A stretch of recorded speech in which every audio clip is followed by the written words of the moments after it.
So first, a tweet by Crypto Chimp. It was the meme, you know, the one where Tobey Maguire is Spider-Man and he's got the glasses and it's blurry and then he can see it next. And it was, we all got baited. And it was 2022. The fuzzy one was 2022 will be the year of Web3. And then he puts the glasses on. 2022 will be the the year of World War III. It looks like some of our predictions were wrong, right? The show is about predictions.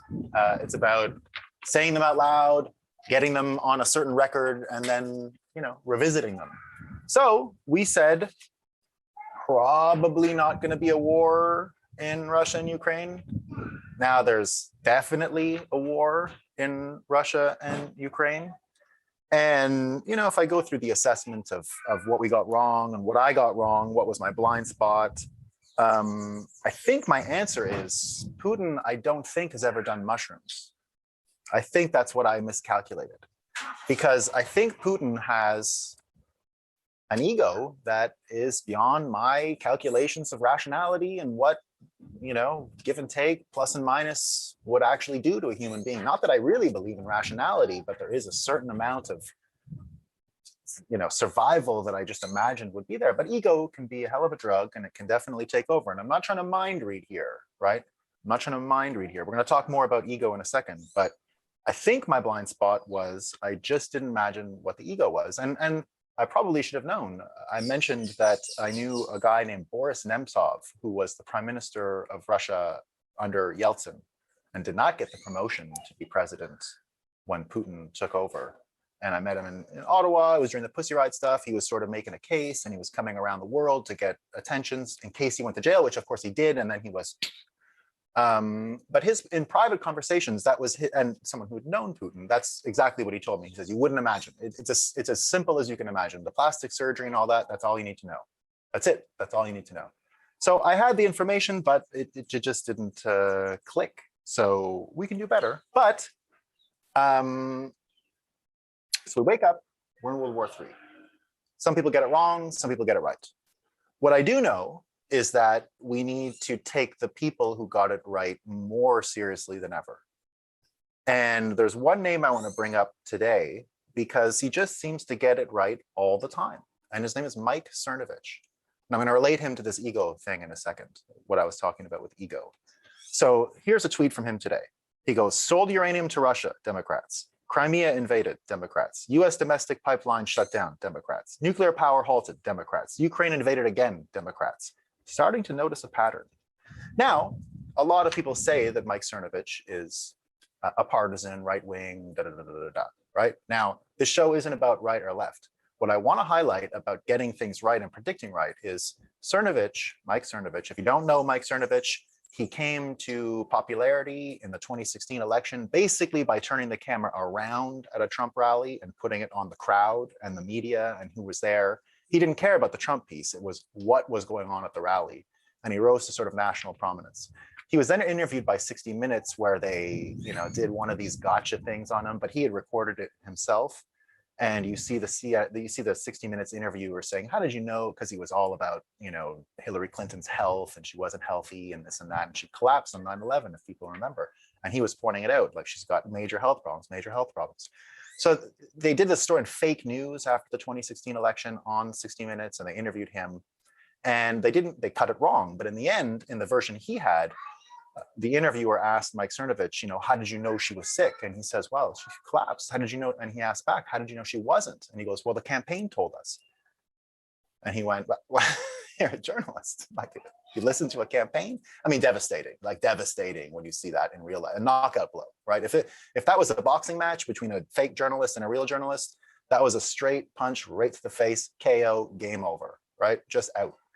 Now, an amazing thing about Cernovich is he turned toxic against Trump early. He turned toxic against Trump within months. And he would repel Trump supporters from his Twitter feed, and he would cause cognitive dissonance in people's brains when it came to Trump. He called Trump every name in the book, weak, stupid, he doesn't care. I mean, he basically turned on the very crowd that made him famous, I guess you could say, famous from the start. And he abandoned them. So anyone who does that, you've got to give them credibility. You've got to give them a lot of, you got to look to what they're predicting. So this is someone who I think isn't in the bag for any one of these brain damage things we talked about on yesterday's show, and the prison of two ideas and right and left. And here's another tweet from him. Anyhow, not really much anyone can do. This is about Russia. Russia has nukes. Clearly, Putin got China's okay and has a financial situation worked out. We in the US are the biggest losers. No Keystone Pipeline, no clean nuclear power, no clout. A bunch of saps soon to be paying $6 a gallon. I think that's all you need to know about Ukraine and America, frankly. That sums it up for me. Now, the reason I bring up Mike Cernovich is because he's one of those folks who represents everything that you love about America, right? He is willing to be a rebel, willing to go against his own cause, willing to say what's on his mind. And I was lucky enough last year during Bitcoin 2021 to run a small private talk next to the event, not far away, with a sponsor who I'll mention, XBTO. They were the sponsor of Bitcoin 2021. I imagine Bitcoin 2022. And I helped them produce a show. We had Chris Giancarlo, the guy who was like at the CFTC. I interviewed him a few times. He's fine, but I got Cernovich. And we did the interview on Bitcoin and mushrooms. It was just Bitcoin and psilocybin. And the conversation, so it was a private talk on the side, and it was really just about how psilocybin can at once heal a lot of Americans and PTSD and the people who have been stuck in the prison of two ideas and all that kind of stuff.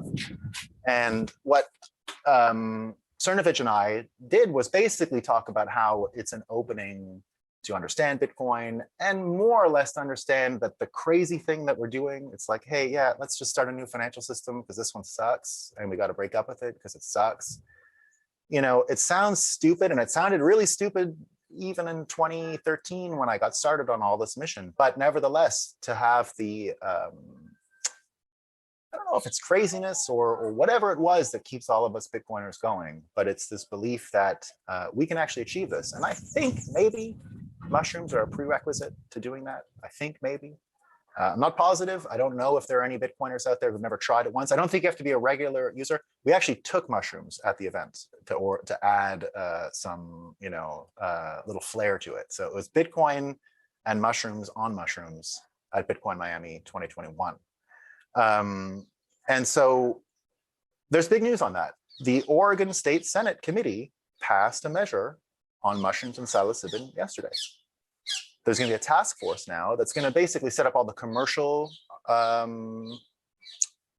considerations, right? Where does it come from? How is it distributed? Where do you get it from? Who's in charge of this? Who's in charge of that? It's definitely going to be treated as medicine, right? This is not going to go down the same route as like cannabis in Colorado or any of that stuff. This is going to be treated very, clearly, this is not a sort of recreational attempt at making psilocybin available just for fun. And I'm not recommending drugs to anybody on the show in any way. I'm just saying that one instance of this can sort of break your understanding of reality if it is too limited, and perhaps offers a way to understand Bitcoin. But in this case, what they're studying here is how it's going to help people with drug addiction and PTSD. And I think with all the craziness we've already seen over the past couple of years and all the craziness coming, this might be one of the most important things happening in the country today. Is pretty much under the radar, but that this is happening in the Oregon State Senate Committee today means that there's some real hope on the horizon. And this can help us much quicker than we realize get over some of the things affecting the country. Next, Cernovich mentioned that we have no nuclear. Mark Andreessen, if anyone doesn't know who Mark Andreessen is, he's the creator of Netscape, the original internet browser. And then he created one of the first venture capitalist firms in Silicon Valley and basically made money off everything that ever happened. So he's like one of the richest people in the world, right? And not only that, one of the smartest people in the world.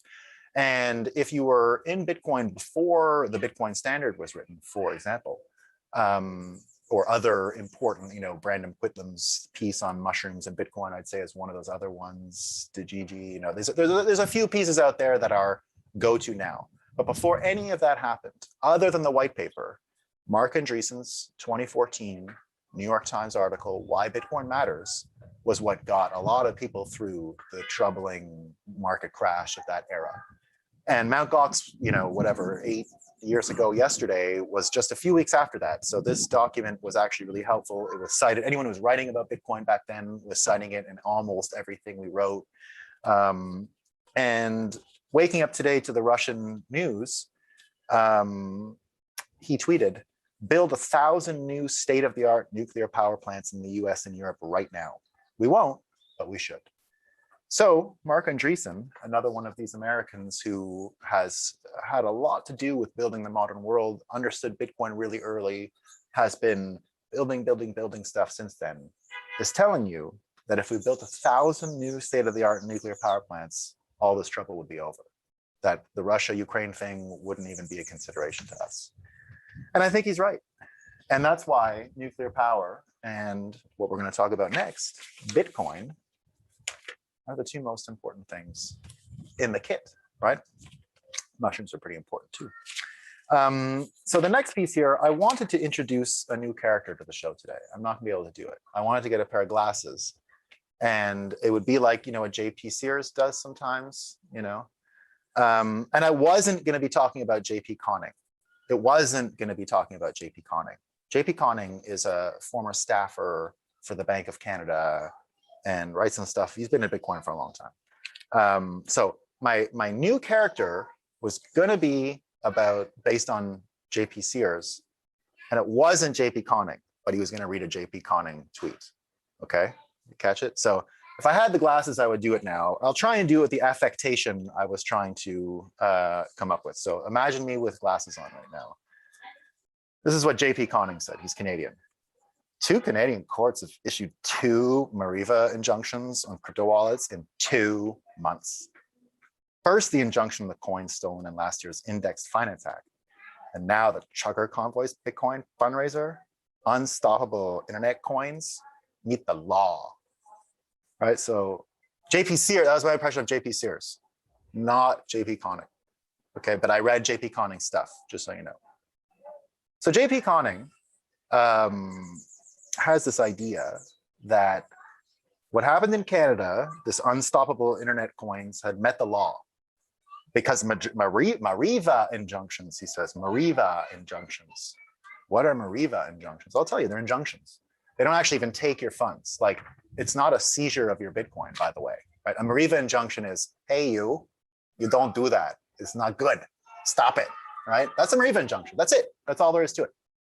And my question to JP is, how does a Mariva injunction scale?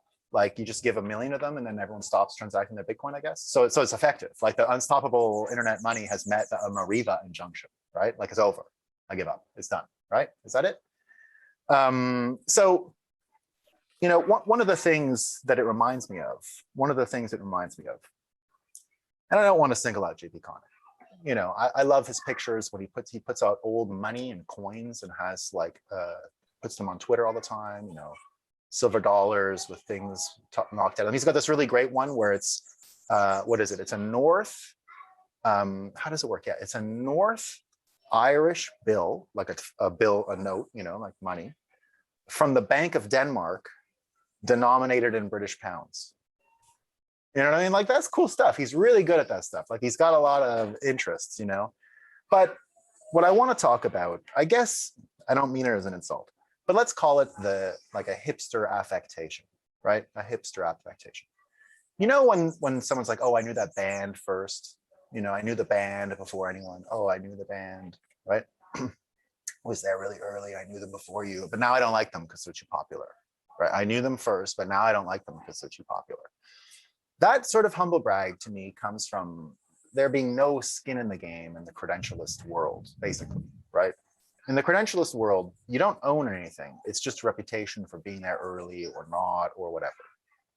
So in the end, you've got to do this kind of humble brag, right? You've got to say like, one of the things I love about royalty coins and royalty systems and the ability for creators to interact directly with fans is this idea that we can actually reward early fandom and give people a way to profit off their taste and do well because they saw something come first. Bitcoin does that inherently, right? People who get to Bitcoin, you don't have to brag about when you got into Bitcoin, trust me. You could say it. Anyone who brags about it is making a mistake. People will say it about you, right? Because usually you're living well, right? And you don't really need to get people to go like, wow, that person's doing really well. That just sort of happens naturally.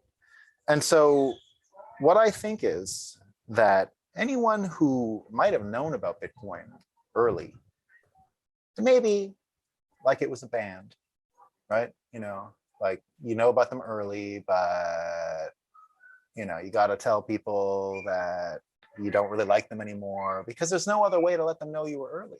There's no other way. You can't tell anyone you were also early and then you got nothing to show for it, right? So you got to be like, wow, you know, unstoppable internet coins meet the law, right? You got to be like that because you don't have a choice, right? This is the way it goes down. I don't make the rules. I can't do anything about it. But all I know is in the future, as the Bitcoin standard takes over, one of my predictions is, right, I might have been wrong about Russia, but I'm telling you what I'm going to be right about. I'm going to be right that the hipster affectation is gone. We're not going to see it anymore, right? You're going to have people who are going to be celebrated for their taste and people will brag for them. And people like JP won't have to act like that in the future because people are going to talk about them, right? They're going to talk about them. And that's good. So we'll all be getting along. And so we'll be out of this World War II for a little while. And sorry, I didn't even tie one loop. I want to tie one loop about the mushrooms. We talked about quickly the, you know, it's coming in medicine and Putin. I just want to tie the loop on that. How I made a mistake on the Russian prediction because he didn't take mushrooms. One of the things that mushrooms does great, right, is that it sort of compresses the ego and allows you to see past yourself, frankly, right? Which we all have trouble doing sometimes. No one wants to be wrong. No one wants blind spots. You know, you'll try to be right even against the odds sometimes. I think Putin needs to take some mushrooms. So if anyone wants to give him some mushrooms, it'll all be over right after. All right, so that's the breakup for today. Thanks, everyone.